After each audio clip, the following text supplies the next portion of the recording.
entre nuestras manos, tener entre nuestras manos tu valiosa palabra para estudiarla, para reflexionar en ella, para conocer estos hechos históricos que fueron el inicio de tu iglesia aquí en la tierra. Esta iglesia por la cual algún día regresarás y de la cual nosotros formamos parte. Te damos gracias por la tecnología que nos permite conectarnos con hermanos de otros países, de otras latitudes, a tanta distancia, pero que eso no ha sido un impedimento para que tu palabra llegue a la vida, a los hogares, pero sobre todo al corazón de tu pueblo, y que seamos receptivos en esta hora para escuchar tu palabra, Señor. Te damos gracias por esta preciosa familia de hermanos, de hermanas que estamos conectados con el único propósito de seguir aprendiendo de ti y que tú recibas toda la gloria y toda nuestra alabanza y adoración. En el nombre de Cristo Jesús. Amén. Muy bien, hermanos, pues antes de compartir con ustedes y reflexionar acerca de los versículos del 32 al 42 del libro de Hechos de los Apóstoles, a mí siempre me ha gustado proporcionarles una bibliografía, porque obviamente cada uno de nosotros a su vez tiene que ir a consultar más allá de, desde luego, la palabra de Dios, lo cual es insustituible. Nada ni nadie puede sustituir las escrituras, pero el Señor ha levantado maestros, hombres que han pagado el precio de por años estudiar, indagar, investigar con una profundidad verdaderamente notable sobre los libros de la Escritura. Quiero recomendarles el libro de los Hechos del autor F. Bruce. Yo con mucho gusto les puedo mandar una captura de imagen de la carátula del libro para que tengan los datos del título del libro, el nombre del autor, la editorial. Es un libro que forma parte de la colección teológica contemporánea, es decir, hay toda una serie de libros que forman parte de esta colección teológica. Hermanos, todos los que tenemos la dicha de estar inscritos en un seminario, en un instituto teológico, necesitamos ir armando nuestro acervo bibliográfico. Así que con mucho gusto, para indagar, para seguir repasando, para profundizar en un libro tan fascinante, tan lleno de historia, tan lleno de acontecimientos, de lugares, de personajes, está este libro de F. Bruce, titulado El libro de los Hechos, el nuevo comentario internacional del Nuevo Testamento, correspondiente a la colección teológica contemporánea. Con mucho gusto yo les hago llegar a nuestra hermana Ale para que ustedes lo puedan tener, lo puedan ver físicamente y desde luego es parte de la bibliografía que es recomendable para todos ustedes. Es con base en este libro que quisiera abordar la clase de esta noche con todos ustedes. Primero, hacerles la observación que esta palabra hechos en el español tiene que ver con la palabra griega praxeis. Y la palabra praxeis implica logros. Este es un libro de logros, pero no de los hombres en realidad. Este es un libro de los hechos del Espíritu Santo, de los logros que el Espíritu Santo nos permite conocer a través de la vida de hombres que nosotros llamamos apóstoles. Sabemos que la palabra apóstol significa enviado, son simples mensajeros, son hombres de carne y de hueso como tú y como yo, que fueron enviados, que fueron comisionados por Jesucristo para predicar el evangelio. Y esta palabra praxeis, que tiene que ver con logros, algunos teólogos han querido decir que se trata de los logros de grandes hombres, son las notables figuras de los primeros años de la iglesia. Y hoy vamos a hablar de uno de estos grandes hombres. No quisiera entrar en la polémica de saber si es correcto decir que se trata de grandes hombres, porque el que es grande es Dios. El que siempre debe recibir la gloria es Dios y no los hombres. Pero está bien, hay que reconocer que sin duda el Señor ha levantado hombres notables, y vaya que si hay un libro en la Biblia que nos habla de la osadía, de la valentía, de la determinación de estos hombres, sin duda es el libro de Praxeis. el libro de hechos, de estos logros. Pero repito, creo que más que hablar de hombres de carne y de hueso, son los hechos del Espíritu Santo a través de hombres comunes y corrientes, hombres de carne y de hueso que fueron llamados por el Señor, enviados por el Señor, de ahí la palabra apóstolos, enviados a predicar el Evangelio, a predicar de las buenas nuevas de Jesucristo. Estamos en una sección del capítulo 1 al capítulo 12, donde es notable conocer la vida de un pescador, de un hombre cuyo carácter era bastante aguerrido, pero al mismo tiempo muy débil en su carácter. Este quizás es el más famoso de los 12, es uno de los más cercanos de Jesús, forma parte de esa triada íntima de amigos de Jesús, junto con Juan y junto con Santiago o Jacobo. Me refiero al famoso, nuestro querido hermano, porque es nuestro hermano, Pedro. Del capítulo 1 al capítulo 12 es notable lo que el Espíritu Santo nos permite conocer de la vida de Pedro. Recientemente, hablando un poco de bibliografía, recientemente un escritor notable de nuestros tiempos llamado César Vidal acaba de sacar un libro que así se llama, Pedro el Pescador. También, hermanos, no está por demás. Entiendo que todos ustedes son amantes de la lectura, amantes del estudio, pues no está por demás que por ahí investiguen un poquito acerca del autor, el doctor César Vidal, y este recién libro, este está sacado del horno, es un libro interesante que se llama Pedro, el apóstol Pedro.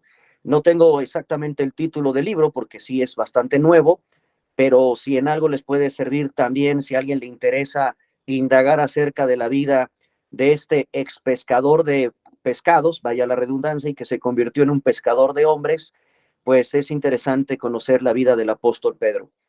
El capítulo 1 al capítulo 12 de todo el libro de Hechos es notable la participación del apóstol Pedro, y precisamente lo que vamos a estudiar es la típica vida de un hombre llamado por el Señor que hacía milagros.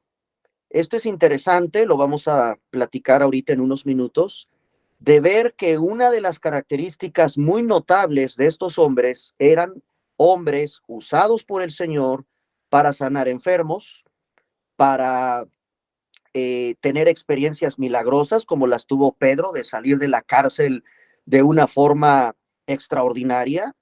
Era imposible salir de esas cárceles romanas. Sin embargo, un ángel del Señor le abrió literalmente las puertas y los soldados ni cuenta se dieron. Cosas así, fenómenos así, extraordinarios, pues es la vida de estos hombres que, insisto, se trata de lo extraordinario que hizo el Espíritu de Dios, de lo extraordinario de cómo se movió el Espíritu de Dios en los primeros cristianos de esta recién fundada iglesia cristiana. Hay que recordar que el libro de Hechos es precisamente la narración de los logros que el Señor hizo con su iglesia cuando Cristo se fue, cuando Cristo nos dejó precisamente encomendada una gran comisión, y por lo tanto, pues al Señor, el Señor cuando se fue, cosa que retoma el libro de Hechos, en el capítulo 1, que ya fue objeto de estudio, pues es obvio que ahora, ¿qué sigue? Bueno, pues Cristo les dice, sean testigos en Jerusalén, en Judea, en Samaria y hasta lo último de la tierra, y comenzó este precioso encomienda, esta preciosa encomienda de predicar el evangelio y de llevar a Cristo a todas las naciones. Entonces, hermanos, el libro de Hechos de los Apóstoles también es interesante, es un libro de transiciones. Es el libro de la transición entre el ministerio de Jesús y el ministerio de los apóstoles, que incluso son muy parecidos. Mucho de lo que hizo Jesucristo lo hicieron los apóstoles. Si tú crees que Cristo fue el único que resucitó muertos, no, pues también Pedro y también los apóstoles, también Pablo, por ahí incluso Pablo, lo van a ver en su momento, cómo pues se alargó en su sermón, cosa que sí nos gusta mucho a los predicadores, nos gusta alargarnos demasiado a veces en los sermones, pero pues entendemos el cansancio del momento y por ahí un jovencito se le cayó de tan alargada que estaba la prédica de Pablo, se durmió, cabeceó y pues se mató. Y pues ahí va Pablo, ¿verdad? Bien preocupado a resucitarlo así de fácil, ¿no? No solo Cristo entonces resucitó muertos. El libro de Hechos nos muestra esa transición entre el ministerio de Jesús y el ministerio de los apóstoles. Es la transición, y esto es muy interesante, entre el antiguo pacto al nuevo pacto. Es la transición del antiguo pacto también al nuevo pacto como pueblo de Dios. Es la transición, por supuesto, entre judíos y ahora la iglesia de Cristo conformada no solo por judíos, Pedro es judío, Pablo era judío, aunque también era romano. Pablo tiene dos ciudadanías y eso lo sabemos precisamente por Hechos. Esa es la importancia de este libro. Nos permite conocer la historia, datos biográficos, datos peculiares que nos hacen comprender mucho de la vida de estos hombres. Pablo tenía dos nacionalidades, era romano, pero también es judío. Pedro sí es judío de nacimiento, sin tener la ciudadanía romana, desde luego, y por ello, Hechos de los Apóstoles también nos habla de esa transición entre el Antiguo Testamento con la nueva iglesia, con la iglesia de Cristo conformada ahora, no solo por judíos, sino que el Señor acepta, de alguna manera, por decirlo de alguna manera, el Señor también alcanza, el Señor también va en busca de los gentiles. Entiéndase por gentil todos aquellos que no somos judíos de nacimiento, y ahí estamos nosotros. Nosotros no pertenecemos, no nacimos en Israel. Nuestros ancestros, quizás algunos de ustedes sí, o ni saberlo, ¿verdad? Tenemos por ahí alguna ascendencia judía, pero lo cierto es que nosotros tenemos otro contexto cultural, tenemos otro país, tenemos otra cultura. Nuestros ancestros eran paganos, nuestros ancestros eran politeístas, somos gentiles. Bueno, Hechos de los Apóstoles es una obra monumental que nos explica cómo fue esta transición en que el Señor también está interesado en alcanzar a estos gentiles con la predicación del Evangelio. De tal manera que hoy por hoy el Señor tiene un solo pueblo. Es el pueblo de Dios conformado, sí, por judíos convertidos a Cristo y por supuesto por nosotros, gentiles, que también hemos venido a Cristo y hemos entregado nuestra vida a nuestro Salvador Jesucristo. Y algo ya también para poner las bases de esta clase, es que el libro es una narración histórica, hermanos. El libro de Hechos de los Apóstoles no es un tratado teológico con contenido doctrinal. Lo tengo que tomar como algo importantísimo para todo estudiante del libro de Hechos de los Apóstoles, porque muchos quieren tomar como una enseñanza doctrinal lo que no es una enseñanza doctrinal y toman muchas veces ciertas enseñanzas, ciertas anécdotas, ciertas historias, ciertos pasajes del libro de Hechos para creer que así debe de enseñarse en la iglesia. Por ejemplo, hay iglesias que solo bautizan en el nombre de Jesús. Yo te bautizo en el nombre de Jesús porque efectivamente en el libro de Hechos de los Apóstoles encontramos un bautismo donde bautizaban solamente en el nombre de Jesús. No bautizaban en el nombre del Padre, del Hijo y del Espíritu Santo como es correcto. Entonces es un error, si lo digo con mucho respeto, si en algunos lugares se enseña que solo se debe bautizar en el nombre de Jesús. Y cuando uno les pregunta cuál es el fundamento bíblico de lo que enseñas, inmediatamente te remiten al libro de Hechos. Eso es un error. El libro de Hechos es una narración histórica. El libro de Hechos no es un tratado teológico con contenido doctrinal. Yo voy a obtener la manera doctrinal para enseñar en la iglesia, para enseñar cómo debe de ser regulada toda la cuestión doctrinal de una iglesia, no en el libro de Hechos de los Apóstoles. Esto no significa que no sea un libro importante para conocer, para tener el contexto, para revisar cómo fue precisamente el origen de la iglesia cristiana, cuál fue el nacimiento de la iglesia, cómo fue perseguida la iglesia, cómo se expandió la iglesia, etcétera. Esto me lleva precisamente a proponerles que debido a que en esta noche estamos en el capítulo 9, yo quisiera proponerles hasta este momento, cómo estructuraríamos el libro de Hechos de los Apóstoles. Para todos los que les interese y quieran anotar, sería interesante seccionar hasta el capítulo 9 tres grandes secciones. Número 1, del capítulo 1, verso 1 al capítulo 5, versículo 42, estamos en el nacimiento de la iglesia. Hechos 1:1 al capítulo 5, versículo 42. Esta primera sección habla del hermoso nacimiento de la iglesia. Hechos 1:1 al capítulo 5, verso 42. La segunda gran sección tiene que ver con la persecución y la expansión. Persecución y expansión. Hechos capítulo 6, verso 1 al capítulo 9, versículo 31. Ahí podemos leer con asombro cómo inmediatamente de que la iglesia empieza a reunirse.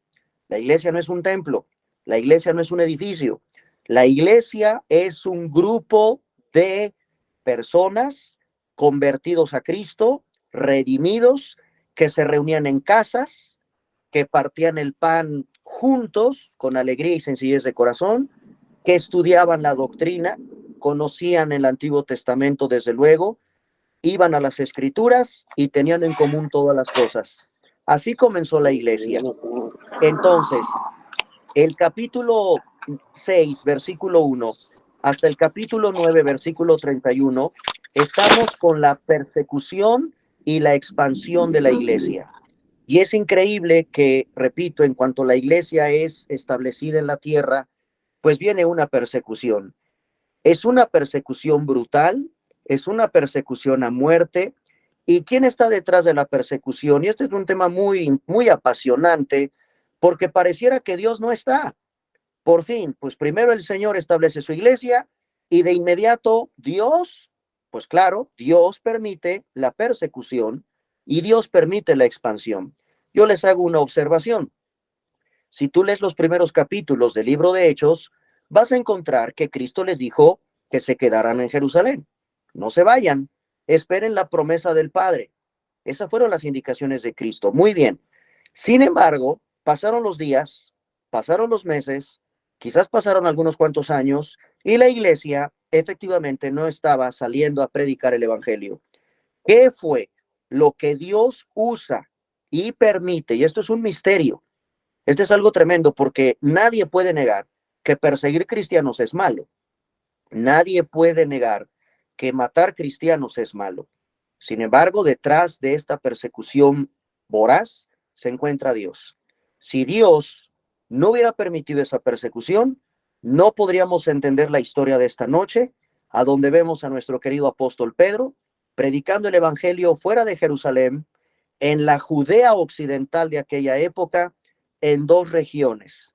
Una se llama la región de Lida y otra se llama la región de Jope. Eso está relativamente retirado de Israel, de Jerusalén. Perdón, está en el territorio de Israel, pero no están en Jerusalén. ¿Por qué los apóstoles, por qué los hombres de Dios empezaron a salir? Fue precisamente por la persecución, hermanos, que yo puedo leer en Hechos capítulo 6, verso 1 al capítulo 9, versículo 31. Y ahora sí, la tercera sección del capítulo 9, versículo 32, hasta el capítulo 12, versículo 25, son los hechos de Pedro. Entiéndase por hechos, praxeis, los logros del apóstol Pedro, que no son suyos. Si Pedro nos estuviera escuchando, ya me hubiera interrumpido y me hubiera dicho, no, no, no, no. No son mis logros, son los logros del Señor. Y así contestamos los cristianos en realidad, estrictamente. No, no son nuestros logros. Es Dios en mí. Es la gloria para Dios. Pero son los hechos de Pedro y es el principio de la cristiandad gentil. El principio de cómo ahora el evangelio es llevado a los gentiles. Capítulo 9, versículo 32. hasta el capítulo 12, verso 25. Y es en esta tercera sección que nos corresponde revisar el capítulo 9, versículo 32 al versículo 35, con Pedro en Judea Occidental, y en específico se encuentra en una ciudad llamada Lida. Lida. Y en el versículo 36 al versículo 43 está la ciudad de Jope. Así que son dos ciudades dentro de la Judea Occidental donde tiene notorio participación el apóstol Pedro. Pedro en Lida va a sanar a un hombre llamado Eneas. Y por otro lado, en otra región llamada Jope, Pedro va a sanar a una mujer llamada Dorcas. Pedro en Lida sana a Eneas, capítulo 9, versículos del 32 al 35. Este es el pasaje que vamos a revisar en esta noche, y en los minutos que vamos a considerar, pues vamos a platicar un poco de estos versículos, ¿ok? En el capítulo 8, versículo 25, si ustedes tienen sus Biblias, se pueden dar cuenta que de repente está Pedro. Pedro está en el capítulo 8 y dice el versículo 25, y ellos, ahí está Pedro, habiendo testificado y hablado la palabra de Dios, se volvieron a Jerusalén. Y en muchas poblaciones de los samaritanos anunciaron el evangelio. Ahí hay que leer todo el contexto del capítulo 8 para que podamos entender que por ahí está nuestro querido Pedro, y de repente el capítulo 8, versículo 26 ya nos habla de la famosa historia de Felipe y el etíope. El capítulo 9 entra en escena otro importantísimo. Bueno, ¿qué podemos decir de nuestro querido Saulo, nuestro querido Pablo, mejor conocido como Pablo en la cristiandad? La palabra Pablo en griego significa pequeño. El apóstol Pablo, pequeño, eso significa en griego, pequeño, Pablo. Capítulo 9, donde la Biblia nos comparte el Espíritu Santo su conversión, cómo predicó en Damasco, cómo escapó de los judíos, cómo está en Jerusalén, y hasta ahí nos deja una introducción, nos deja picados el Señor en su palabra, con el nuevo comienzo de este hombre. Pues es un hombre que persiguió la iglesia. Todos ya tenemos una idea bastante clara de lo que hizo Pablo, sus travesuras, y de repente, otra vez, entramos al capítulo 9, verso 32, y aparece Pedro. Esta es una manera muy curiosa que tiene Lucas. Recuerden que este libro lo escribe un médico gentil. Este libro tiene una peculiaridad extraordinaria, que junto con el evangelio que lleva el nombre de Lucas, ese es el autor. Se trata, por si fuera poco, de un médico gentil, un médico que no es judío, un médico convertido a Cristo, un médico que se convierte en uno de los más fascinantes historiadores. Y eso lo dicen los propios historiadores seculares. Si hay un historiador que tomó nota, que investigó, que fue diligente, que fue cuidadoso, que fue meticuloso en todo lo que implica la vida de Jesús y todo lo que pasó después de que Jesús se fue al cielo, se llama el médico, y sin duda le podríamos poner también el historiador Lucas. Lucas es el autor del evangelio que lleva su nombre y del libro de Hechos. Y para asombro de muchos de ustedes, si pusiéramos en un solo pergamino todo lo que escribió Pablo y todo lo que escribió Lucas, gana Lucas en extensión. Si tú pones todo lo que escribe Lucas en su evangelio y le agregas el libro de Hechos, que también es de su autoría, tendríamos un documento más largo, juntando incluso todas las cartas de Pablo. Es decir, es muy interesante lo que Dios hizo a través de un hombre gentil como el médico Lucas, que sin ser judío, y ahí yo me acuerdo mucho de este pasaje de la Escritura donde dice que el Señor avergüenza a los sabios, a los entendidos, y en verdad es increíble que el Señor nos pone el ejemplo con un médico, Lucas, que no es judío, y para asombro de los judíos, no lleva la delantera Pablo en cuanto a redactar todo lo que el Espíritu Santo le inspiró. Es Lucas. ¿Y por qué gana Lucas? Por la cantidad, por la extensión de todo lo que narra en su evangelio y de todo lo que narra en este libro que estamos estudiando. Hechos es un libro grande, es un libro muy largo. Hermanos, esto es interesante. Lucas lleva la delantera en cuanto a extensión de redacción. Bien, entonces, Hechos capítulo 9, versículo 32. Aparece otra vez Pedro. Entonces aconteció que Pedro, dice Hechos 9:32, visitando a todos, visitando, esto me llama mucho la atención, hermanos. Esta es la obra de un hombre común y corriente que se preocupa por sus hermanos. El evangelio está siendo predicado, el evangelio está siendo extendido, y es increíble que a pesar de que dejamos a Pedro en el capítulo 8, verso 25, regresaba a Jerusalén con Juan de su visita a Samaria. Eso dice Hechos 8:25, estaba predicando en Samaria, y ahora lo encontramos en otra región, en una comunidad donde hay cristianos dispersados. Está dentro del territorio de Judea. Ahí dentro del territorio de la Judea occidental hay una comunidad que se llama Lida. Este es el nombre griego de la palabra Lot, y Lot lo encontramos en el Antiguo Testamento. Es una región que aparece en el Antiguo Testamento. Está ubicada aproximadamente a 16 kilómetros de Jope, y era un punto de conexión entre caminos, entre los que venían de Egipto, entre los que venían de Siria y entre los que venían de Jope a Jerusalén. Para eso es importante los mapas, para eso es importante ubicar, bueno, ¿y dónde estaría Pedro en el capítulo 9, versículo 32? Bueno, pues se encuentra en una región que en griego es la región de Lod, no Lot, Lod, L-O-D, esa es la región, esa es la palabra en el Antiguo Testamento de la ciudad de Lida. Y ojo, acuérdense que una letrita nos cambia todo el panorama, no es Lidia, porque si no se presta confusión. Es la región de Lida, no Lidia, Lida. Es la región de Lida. Ahí hay una comunidad de cristianos que seguramente están huyendo de la persecución que se está desatando en Jerusalén. Y hay que recordar, ¿verdad? Por este contexto, que Felipe pasó por toda esa zona predicando el evangelio, y ahora está Pedro. Pero miren cómo llama la atención, hermanos, el versículo 32, que Pedro estaba visitando. No son visitas de doctor, son visitas de un hombre que ama la iglesia, que ama a los nuevos creyentes en Cristo, los está visitando, y vino también a los santos que había en Lida.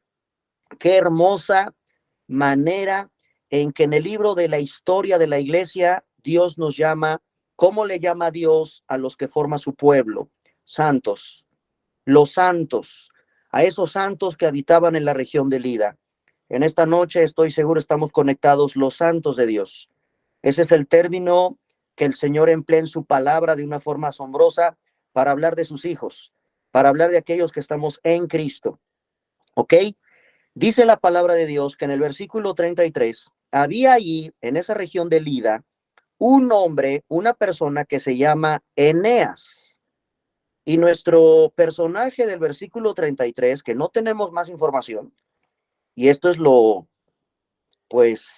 el reto que tiene todo estudiante de las Escrituras, no tenemos más información de estos hombres más que lo que la Biblia revela. Hermanos, tampoco podemos indagar más allá de lo que el Espíritu Santo no quiere que indaguemos. Lo que el Espíritu Santo quiere que sepamos es que se llama Eneas, pero también lo que quiere el Espíritu Santo que sepamos es que está enfermo. Es un paralítico. Y es un paralítico que tiene 8 años de estar postrado a una cama. ¡Qué barbaridad! Creo que todos sabemos lo que implica estar bastante tiempo en una cama, las llagas. Una de las cosas que más preocupa a un enfermito estando postrado en una cama, y ojo hermanos, ojo, es muy importante el contexto cultural, no son las camas de hoy, no son los colchones de hoy. En aquella época, literalmente eran como tablillas, estaban casi literalmente tirados al piso, no tiene las comodidades que tú y yo tendremos esta noche de dormir en un colchón suave, con almohada. Eso no es así en esta época. Aquí encontramos un hombre en una condición bastante deplorable, 8 años paralítico. Y la Biblia guarda silencio en torno a lo que implica tener un paralítico en la casa. Sus necesidades fisiológicas, ¿cómo le hace? Pañales, ¿cómo eran los pañales? ¿Cómo hacía sus necesidades? Con mucho respeto, ¿cómo lo llevaban a hacer sus necesidades fisiológicas? ¿Cómo comía? ¿Cómo se levantaba? Por lo menos lo podía de enderezar un poco. Eh, es, es de considerar y es de tener compasión y amor por hermanos que sabemos que estén así o por personas que están así. Bueno, pues la Biblia nos habla de este Eneas que por 8 años estaba en cama.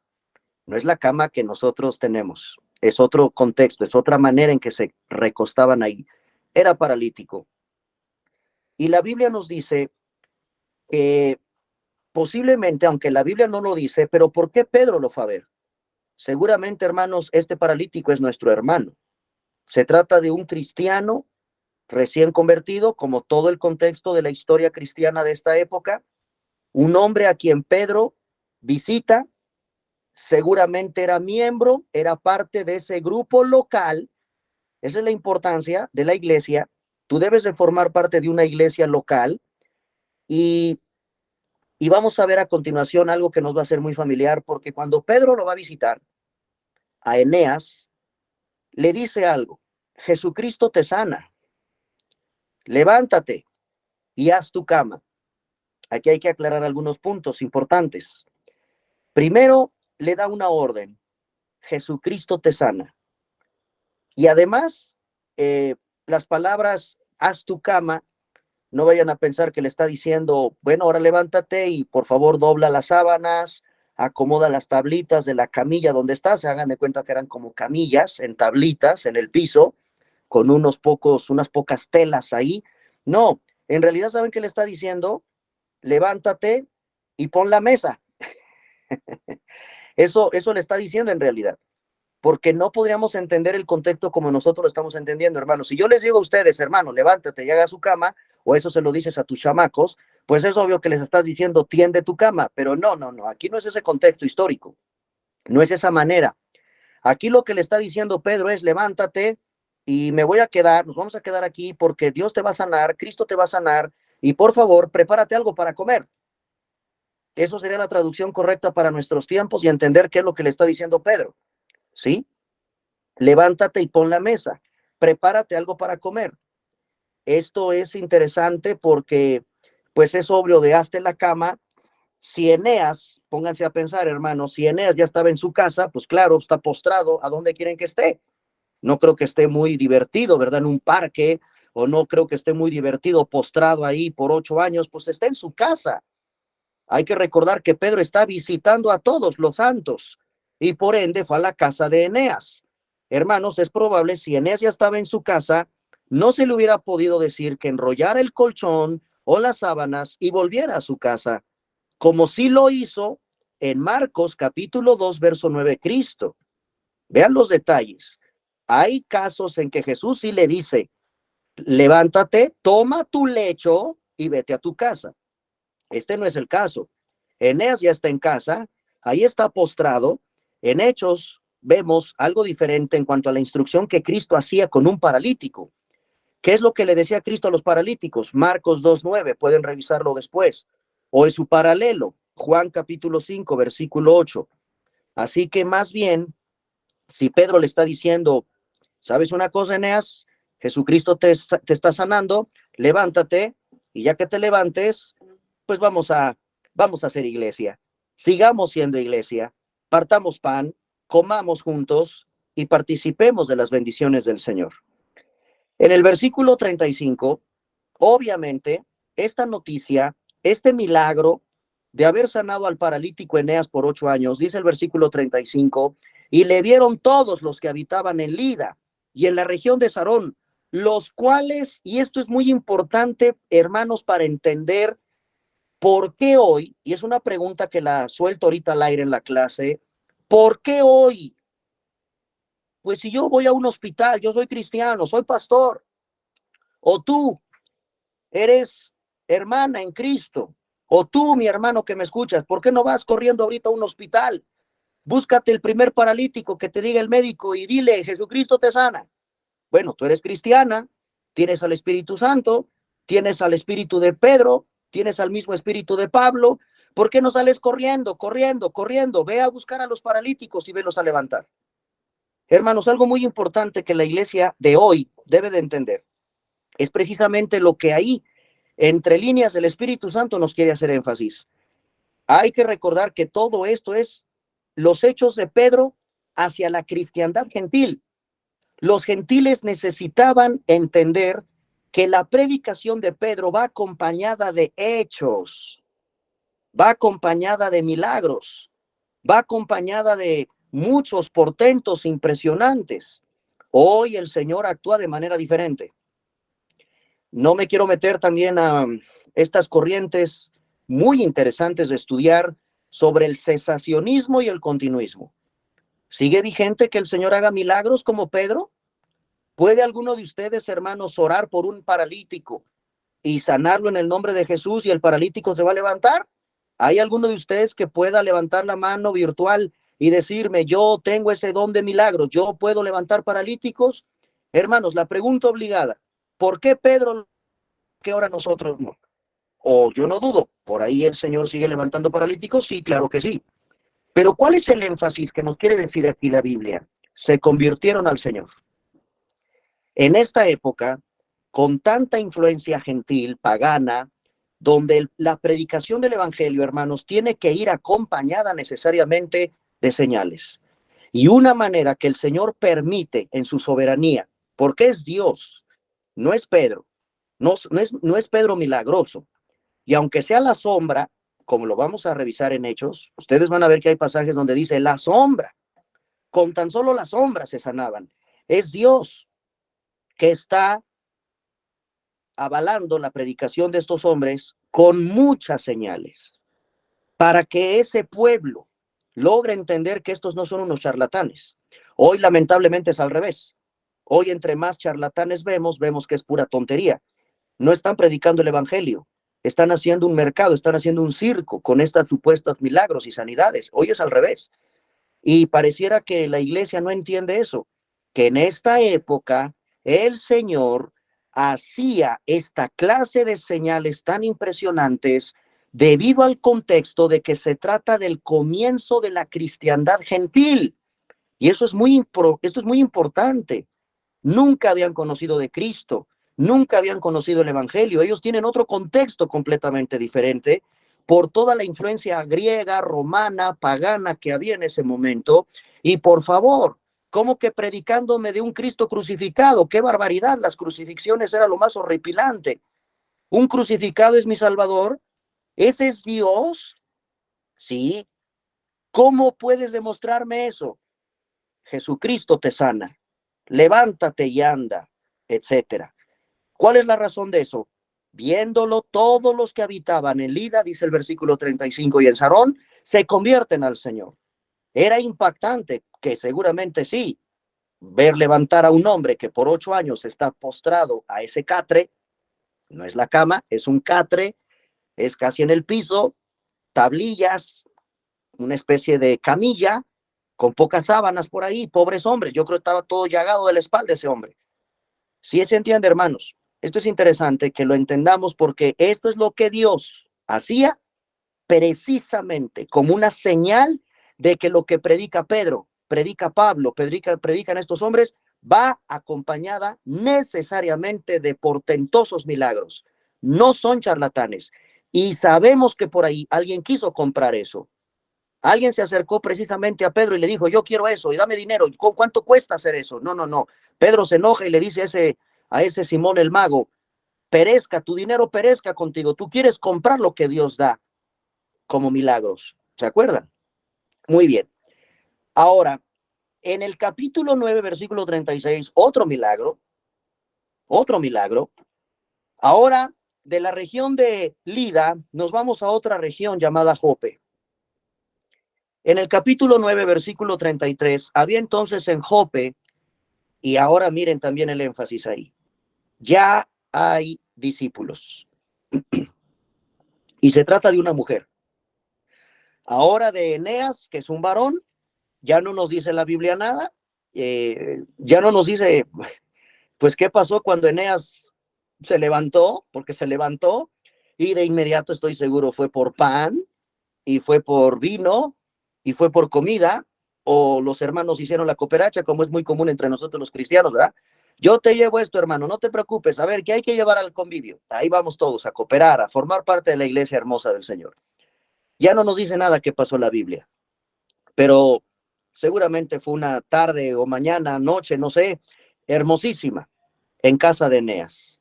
Tener al apóstol Pedro, que en el nombre de Cristo, con la autoridad de Cristo, y debido a que el Señor está avalando, autentificando el mensaje de la predicación del evangelio con este tipo de señales, seguramente fue una fiesta, fue un convivio precioso en la casa de este hombre llamado Eneas, en la región de Lida. Pero en el versículo 36, perdón, ahora vamos a Jope. La palabra Jope, Jaffa, hebreo Jafó, costa del Mediterráneo, a 10 u 11 millas de Lida. Bueno, la Biblia nos trae de un lado para otro, rapidísimo. Los viajes de los apóstoles, pues, son enviados. Hay mucho trabajo. Ahora de la región de Lida nos vamos aproximadamente a 10 u 11 millas al noroeste de Lida. Esta región de Jafó, que es Jope, Jaffa o Jaffa, costa del Mediterráneo, se menciona en algunos registros egipcios del siglo XV y varias veces en el Antiguo Testamento. Hoy por hoy es una ciudad moderna de Tel Aviv, en Israel.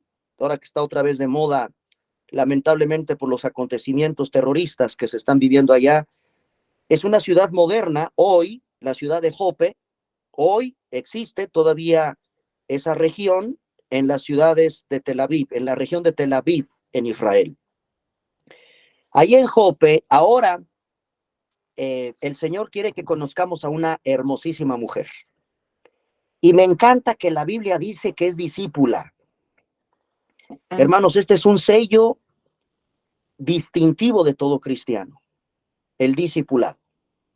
Yo felicito y agradezco a Dios por la vida de todos ustedes que son discípulos, que con pluma en mano, con libreta en mano, con concordancia en mano, con Biblia en mano, revisamos, estudiamos, aprendemos de la Biblia, aprendemos que aquí se encuentra la verdad, que aquí se encuentra lo que el Señor quiere mostrarnos para su iglesia. Y ahí hay una discípula, una mujer, junto con otro grupo de creyentes en Cristo, y obviamente, hermanos, pues mientras Pedro estaba en Lida, seguramente encontramos lo siguiente. Vamos a la narración bíblica. Había entonces en Jope una discípula llamada Tabita. Esta mujer se llama Tabita, que quiere decir Dorcas, y esta palabra significa gacela. Era el nombre de esta muchacha, Gacela. Y dice la palabra de Dios algo muy interesante. Esta mujer abundaba en buenas obras y en limosnas, algo también muy característico de los primeros cristianos. Ellos entendían cómo el Señor dejó este principio del sostenimiento de su iglesia, y es a través de la generosidad de su pueblo en la contribución de ofrendas voluntarias. Aquí encontramos, para todos los que son estudiosos o observadores de la Escritura, que aquí se encuentra una mujer que el Señor quiere recordar porque es discípula, porque es su hija, porque hace buenas obras, pero quiero que noten el énfasis que siempre le da el Señor con el tema del dinero. No es de que a Dios le interese el dinero en la forma perversa como ahora lo entendemos, no. Hermanos, para Dios es tan importante la generosidad. Para Dios es tan importante que nosotros entendamos cómo se sostiene su obra. Y su obra se sostiene a través de ofrenda voluntaria del pueblo de Dios. Aquí encontramos una mujer que entendía estos principios y hacía limosnas. Esta palabra no nos gusta mucho, ¿verdad? Porque pues no es que des limosna, pero es el término que emplea aquí la Reina Valera 1960 para darnos a entender que se trata de una mujer generosa que aporta a la obra de Dios. Y también, a pesar de que es discípula, a pesar de que hace buenas obras, a pesar de la generosidad en sus ofrendas, se enfermó. Pero no solo enfermó, murió. ¿Cómo duele, hermanos, así que partan con el Señor? Los necesitamos en la iglesia. Mujeres y hombres como Dorcas o Tabita, los necesitamos en la iglesia, hermanos. Y todos debemos de imitar y ser fieles lectores de estas enseñanzas de la Escritura, porque sin duda se trata de mujeres y de hombres que marcaron algo importante en la historia de la iglesia. Y esta mujer enfermó, oye, pero es cristiana, también se enferman los cristianos. Oye, pero hace muy buenas obras, es una gran mujer, es generosa, se enfermó. Y no solo enfermó, también murió. Después, dice la palabra de Dios, en aquellos días se enfermó y murió, después de lavada. Qué interesante. La lavaron el cuerpo, hermanos. Eh, no tenemos mucha información en la palabra del Señor. Quizás en un aposento alto la colocaron, ya la están preparando, es un cadáver, y la lavaron. No tenemos información de qué murió, pero si la lavaron, es porque había algo un poco vergonzoso ahí. No tenemos mucha información, pero la lavaron, ya lo vieron. Después de lavada, la pusieron en una sala, un aposento. Y como Lida relativamente está cerca de Jope, los discípulos, oyendo que Pedro estaba por allá, muy contento con Eneas, pues enviaron a dos hombres a rogarle, no tardes, Pedro. Obviamente no tienen WhatsApp, no tienen celular, mandan mensajeros, todo es camino de trayectos considerables. Oye, ya supimos lo de Eneas, obviamente pasan días, hermanos, esto no es de un día para otro, no fue en minutos. Ahora con el WhatsApp nosotros nos enteramos en segundos cuando un hermano parte con el Señor o ya sabemos que el pastor está aquí, en fin, tenemos muchas maneras de comunicarnos de manera rápida. Aquí tuvieron que enviar hacia la región de Lida a estos dos hombres a decirle a Pedro, Pedro, no tardes, por favor. También te queremos acá en la región de Jope. Y Pedro, que estaba allá, dice, le enviaron dos hombres a rogarle, no tardes, versículo 39. Levantándose entonces Pedro, yo creo que pues obvio le informaron, ¿sabes qué? Ya se nos murió una mujer que es fiel en la obra de Dios. Y Pedro, ¿qué hizo, hermanos? 39, versículo 39. Levantándose Pedro fue con ellos. Cuando llegó, le llevaron a la sala, es decir, no la habían enterrado. Esperaron horas, el cuerpo empieza a descomponerse, es obvio, y esperaron a que llegara Pedro. Cuando llegó, lo llevaron a la sala, rodearon todas las viudas, están llorando, están mostrándole las túnicas, le muestran los vestidos de Dorcas que hacía cuando estaba con ellos. Estos detalles son muy importantes en la escritura. Es una mujer trabajadora. ¿De dónde obtenía su dinero para las limosnas? Es una mujer emprendedora, es una mujer trabajadora. Cuando ella vivía, hacía túnicas, hacía vestidos. Versículo 40, sacando a todos. Pedro se pone de rodillas y oró. Y volviéndose al cuerpo, ¿sí? Pedro le habló al cuerpo, Pedro le habló al cadáver, Tabita, levántate. Hermanos, esto no es nuevo en la escritura. Jesucristo dijo algo similar. Le dijo a una muchachita, una niña, Talita Kumi, niña, a ti te digo, levántate. Aquí Pedro está usando otra vez, aprendiendo de su maestro. Ahora entendemos por qué la importancia de aprender del maestro. Aquí está Pedro ahora frente a un cuerpo inerte, a un cadáver. Se pone de rodillas, ora al Señor, le habla al cuerpo, Tabita, levántate. Y vean lo impresionante del versículo 40. El Señor responde esa oración de Pedro. Esta Dorcas abre los ojos y cuando vio a Pedro, se incorporó. Él dándole la mano, la levantó y otra vez, miren cómo la Biblia le llama a los que ya formamos parte de la iglesia, llamando a los santos y a las viudas, la presentó viva. Esto fue notorio y otra vez el énfasis del Espíritu Santo. ¿Por qué? ¿Por qué estas señales tan extraordinarias? Primero Pedro levanta un paralítico de tantos años, 8 años, y ahora, por si fuera poco, aquí hay algo más grandioso que parar un paralítico de 8 años. Ahora resulta que una mujer buena, una discípula de Cristo, fiel, se muere, se enferma, muere, la lavan, es un cuerpo que ya está por descomponerse, hay que sepultarla, muere, llega Pedro y la levanta como si nada, la incorpora y la presenta a todos. ¿Qué fue lo que sucedió? Versículo 42, pues obvio, hermanos, todo eso fue notorio en toda Jope. Y ahí está lo que el Señor pretende con estas señales tan impresionantes. Creyeron en él, creyeron en él. Y aconteció que se quedó muchos días, obviamente el apóstol Pedro, en Jope, en casa de un tocayo de él. Aquí hay un tocayo de Pedro llamado Simón, curtidor. ¿Qué es un curtidor? Se dedica a la piel, a las pieles de animales. Hoy hay personas que se dedican a hacer bolsas de pieles, chamarras de piel, etcétera. Entonces, déjenme hacerles alguna observación con los versículos que acabamos de leer.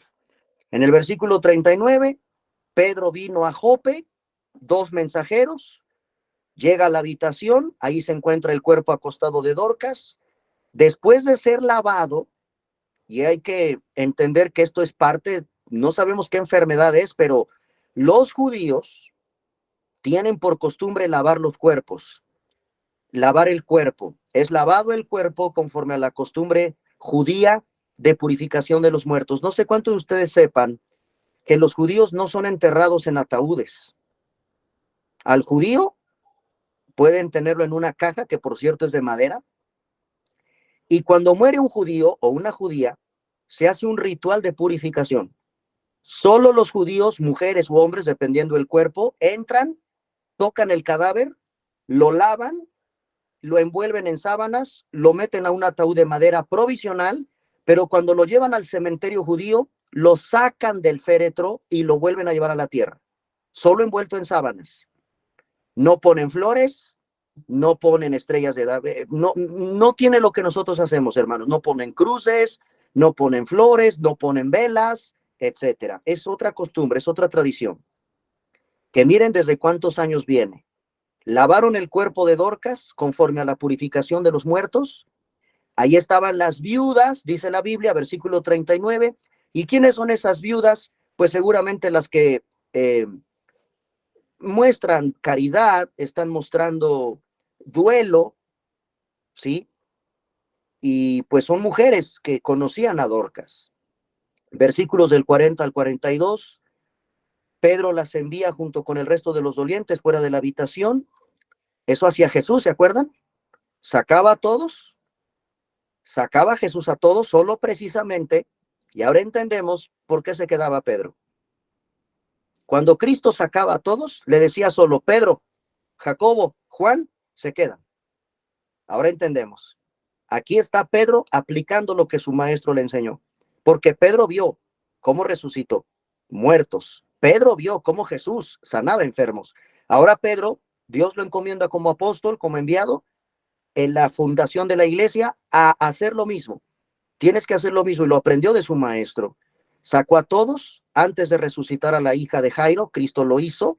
Esto lo podemos leer en Marcos capítulo 5, versículo 41. Solo que ahí Jesucristo dijo Talita Cumi, y ahora aquí le dice Tabita, levántate.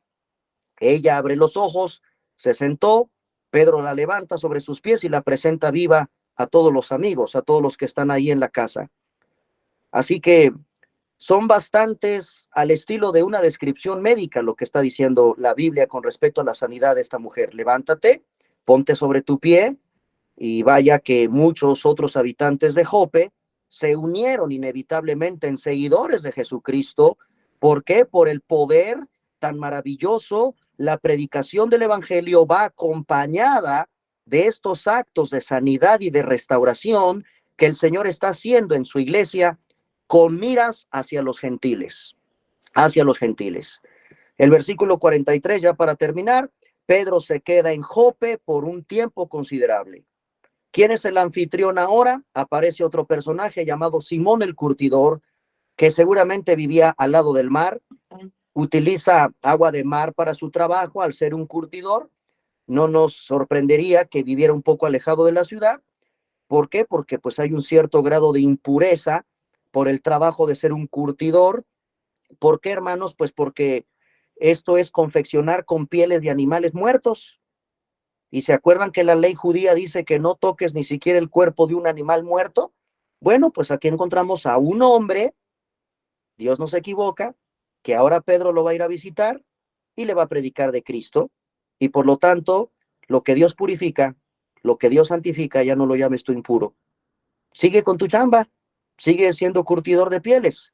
Lucas muestra interés en los nombres, en los anfitriones y en los huéspedes y en la ocupación de las personas para entender cómo fue el alcance del evangelio en un contexto gentil, primero con un hombre llamado Eneas en una región que no está cerca de Jerusalén, luego nos lleva a Jope con una muchacha que se dedica a confeccionar vestidos, y finalmente el versículo 43 nos lleva a casa de un hombre, pues que tiene por su oficio de curtidor que tratar con animales muertos por la piel. Eso es un curtidor.